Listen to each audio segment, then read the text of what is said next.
میں بات چل پڑی، مولانا نانوتوی کا نام آیا تو ایک دو واقعات پیش کرتا ہوں، آپ کو پتہ چلے حضرت نانوتوی رحمۃ اللہ علیہ کس قدر حاضر دماغ تھے۔ مولانا نانوتوی رحمۃ اللہ علیہ کو ایک آدمی سوال کرتا ہے، اور سوال کر کے ہندو پوچھتا ہے کہ مولوی قاسم ایک بات تو بتاؤ کہ جو جانور تم خود ذبح کرو وہ کھا لیتے ہو، اور جو جانور خدا مار دے اس کو نہیں کھاتے؟ خود مارے تو حلال ہے، خدا مارے تو حرام ہے، جانور مر جائے تو حرام ہو گیا، تم نے چھری چلائی تو حلال ہو گیا، خدا مارے تو حرام ہے، تم مارو تو حلال ہے۔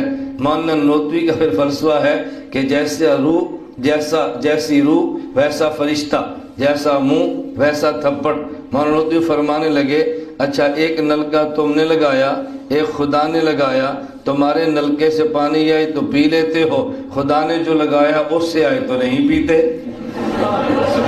سمجھ آ گئی؟ فرمایا ایک نل یہ ہے، ایک نل وہ ہے، خدائی نل کا حرام ہے، تمہارے نل کا حلال ہے، تو جو جواب تم دو گے وہی جواب میں دوں گا۔ اب اس کا کچھ جواب نہیں بنا۔ مولانا قاسم نانوتوی رحمۃ اللہ علیہ سے ایک ہندو پوچھنے لگا حضرت ایک بات تو بتائیں، مسلمان کا جنازہ بھی اٹھتا ہے، کافر کا جنازہ بھی اٹھتا ہے، لیکن دونوں میں فرق کیا ہے کہ مسلمان اپنے جنازے کو جنازہ پڑھنے کے بعد دفنا دیتے ہیں، اور کافر کو دیکھو وہ جنازے کو دفناتے نہیں ہے، اپنی میت کو جلا دیتے ہیں۔ تو مسلمان دفنا دیتا ہے، کافر جلا دیتا ہے، اس کی وجہ کیا ہے؟ مولانا نانوتوی نے بہت پیارا جواب دیا، فرمایا اس لیے کہ مسلمان ایمان کی وجہ سے خزانہ ہے، کافر کفر کی وجہ سے کچرا ہے، کچرا جلایا جاتا ہے، خزانہ دفنایا جاتا ہے، کچرا جلایا جاتا ہے، خزانہ دفنایا جاتا ہے۔ یہ مولانا نانوتوی کے عجیب علوم تھے۔ حضرت مولانا نانوتوی رحمۃ اللہ علیہ مناظرہ کرنے کے لیے ایک مباحثہ میں پہنچے، مولانا نانوتوی پہنچے اور ہندو مناظر بھی موجود ہیں، خدا کی ذات کے وجود کے اوپر مناظرہ موجود تھا، ہر کسی نے مباحثے میں شرکت کرنی تھی۔ مولانا قاسم نانوتوی رحمۃ اللہ علیہ تشریف فرما تھے تو ہندو پنڈت آئے اور مولانا قاسم نانوتوی سے عرض کیا حضرت آپ صاحب علم ہیں، نیک آدمی ہیں، بزرگ ہیں، متقی ہیں، آپ گفتگو پہلے فرما لیں، ہم گفتگو بعد میں کر لیں گے۔ مولانا قاسم نانوتوی فرمانے لگے تم گفتگو پہلے کرو، میں گفتگو بعد میں کروں گا، اس لیے کہ جس نبی کا میں امتی ہوں وہ آخری نبی ہے، تمہاری باری پہلے ہے، میری باری بعد میں ہے۔ وہ ہندو پنڈت کہنے لگے حضرت ہم آپ سے گزارش کرتے ہیں، دلیل سے بات نہیں کرتے، آپ گفتگو پہلے فرمائیں برکت ہوگی، ہم گفتگو بعد میں کر لیں گے۔ مولانا قاسم نانوتوی فرمانے لگے چلو میں آپ کی بات مان لیتا ہوں، تم میری بات مان لو تاکہ جھگڑا نہ ہو، کچھ گفتگو پہلے کر لیتا ہوں، کچھ گفتگو بعد میں کروں گا، اس لیے کہ میں اس نبی کا امتی ہوں جو نبی اول بھی ہے، نبی آخر بھی ہے، ہم تمہاری بھی مان لیتے ہیں، اپنی بھی رعایت کرتے ہیں۔ انہوں نے پھر کہا حضرت دلائل کی تو جنگ ہی نہیں ہے، ہم تو برکت کے لیے کہتے ہیں۔ مولانا قاسم نانوتوی فرمانے لگے تم میری بات کو سمجھے نہیں ہو، میں چاہتا یہ تھا کہ تم گفتگو کر لیتے اور میں بعد میں کرتا، اگر گفتگو میں نے پہلے کر لی تو میرے بعد گفتگو کا جواز بچے گا نہیں، میں نے سارے تمہارے دلائل تو صاف کر دینے ہیں، میری گفتگو اول بھی ہوگی اور گفتگو آخر بھی ہوگی، میں موقع دیتا ہوں تم گفتگو کر لو۔ ہندو پنڈت نہیں مانے، مولانا قاسم نانوتوی نور اللہ مرقدہ نے 3 گھنٹے گفتگو کی ہے اپنے فلسفہ بالذات اور بالعرض کی بنیاد کے کہ ایک وجود ذاتی ہے، ایک کا وجود عرضی ہے، اور موصوف بالعرض کا قصہ تمام موصوف بالذات پہ ہوتا ہے، بالذات بالعرض چلے بالذات پہ ختم ہوتا ہے۔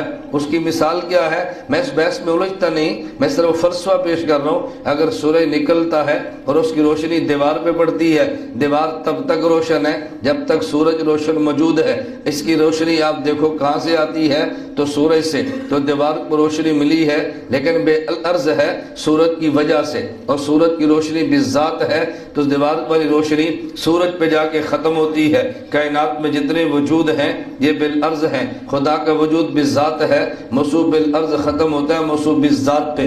اس فلسفے کی بنیاد پہ 3 گھنٹے مولانا نانوتوی رحمۃ اللہ علیہ نے جب گفتگو فرمائی ہے تو حضرت نانوتوی اس کے بعد اتر گئے اور کوئی جواب کے لیے تیار نہیں ہے۔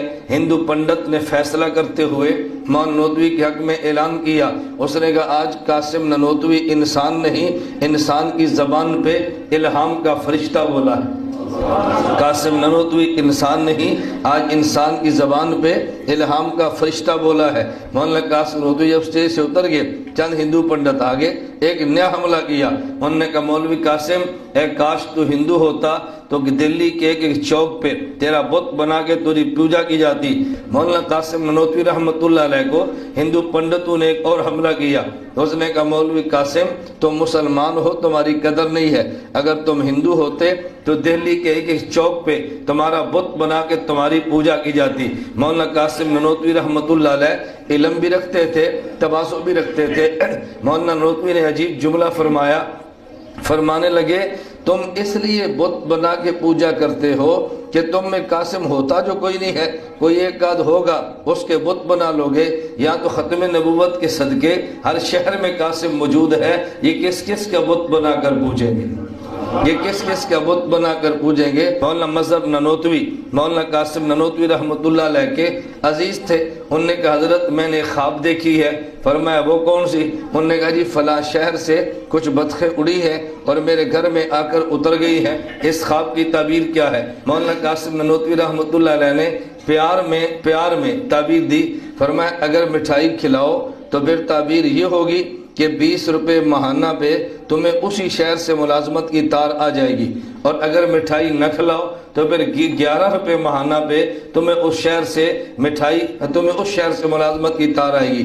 مٹھائی کھلاؤ تعبیر 20 روپے والی، نہ کھلاؤ تعبیر 11 روپے والی۔ مولانا نے فرمایا مٹھائی کھلاؤ تو 20 روپے ماہانہ، مٹھائی نہ کھلاؤ تو 11 روپے ماہانہ کی ملازمت۔ انہوں نے کہا جی میں مٹھائی کھلا دوں گا، آپ یہ بتائیں کہ مجھے 20 روپے والی تعبیر دیں۔ فرمایا اس شہر سے تمہیں خط آئے گا، اس زبان میں تار کہتے تھے، خط آئے گا اور تمہیں 20 روپے ماہانہ کی ملازمت ملے گی۔ 2-4 روز گزرے، خط آ گیا، ان نے درخواست دی تھی ملازمت کے لیے، اس کا جواب آیا کہ 20 روپے ماہانہ پہ تمہیں حکومت نے ملازم رکھ لیا ہے، تم آ کر اپنی نوکری پہ آ جاؤ، ملازمت پہ آؤ۔ تو حضرت نانوتوی رحمۃ اللہ علیہ سے مظہر نانوتوی نے پوچھا حضرت جو میں نے خواب دیکھی، جو آپ نے تعبیر بتائی وہ تو بالکل بچا ہے، لیکن مجھے سمجھ نہیں آئی یہ تعبیر آپ نے کیسی دی ہے؟ فرمایا کہ بطخ کو بطن عربی زبان میں کہتے ہیں اور فارسی میں بط کہتے ہیں۔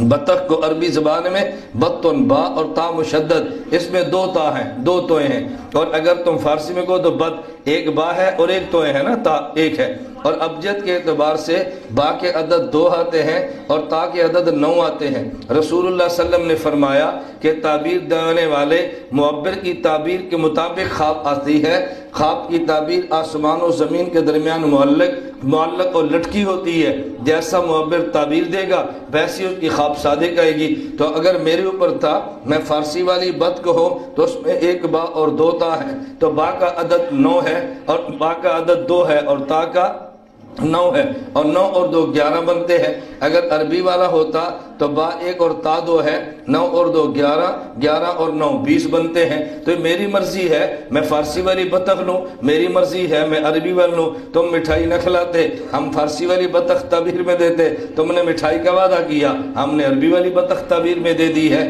یہ مولانا قاسم نانوتوی کے علوم ہے۔ اپنے اکابر کے نقش قدم پہ اللہ میں چلنے کی توفیق عطا فرمائے۔